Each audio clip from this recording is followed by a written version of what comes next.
L'arrivo di Zlatan Ibrahimovic potrebbe portare a un cambio di modulo in casa Milan. Il tecnico Stefano Pioli sta infatti pensando, per la trasferta di Cagliari in programma sabato pomeriggio, di rinunciare al classico 4-3-3 per passare al 4-3-1-2. Al fianco di Ibra però non ci sarà Piontek, sempre più un odore di partenza, bensì il portoghese Rafael Leao, con Hakan Çalhanoğlu trequartista, a cui sarà affidato il compito di servire le punte.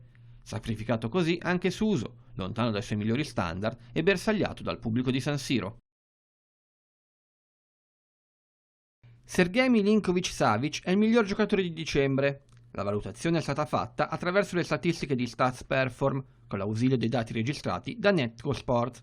Sergej è risultato il migliore grazie alla precisione nei passaggi, alla prestanza fisica e ai duelli vinti. Il premio, assegnato dalla Lega Serie A, verrà consegnato al centrocampista serbo sabato, in occasione della sfida tra Lazio e Napoli.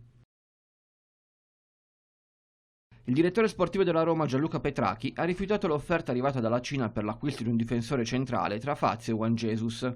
La proposta è stata rispedita al mittente in quanto il club asiatico era intenzionato a pagare soltanto lo stipendio di uno dei due giocatori e non il costo del cartellino.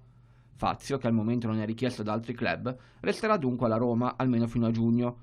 Discorso diverso invece per Juan Jesus. Il brasiliano ha richiesto in Serie A da Cagliari e Fiorentina.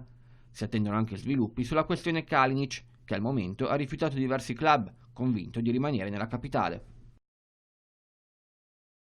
Ancora lontano dai campi per scelta, Massimiliano Allegri continua però ad essere corteggiato da diversi club, soprattutto esteri. Secondo quanto riportato dal tabloid inglese Daily Mail, l'ex tecnico della Juventus starebbe osservando con grande interesse gli sviluppi sulla panchina dei Red Devils. Il Manchester United avrebbe infatti identificato in lui il possibile sostituto di Solskjaer. Difficile però che il cambio di panchina avvenga a stagione in corso. Allegri ha dichiarato più di una volta la sua intenzione di tornare ad allenare a giugno. Secondo il media inglese, dunque, il tecnico italiano rappresenterebbe la prima scelta. Attenzione però anche all'ex allenatore del Tottenham Pochettino, altro profilo seguito dallo United.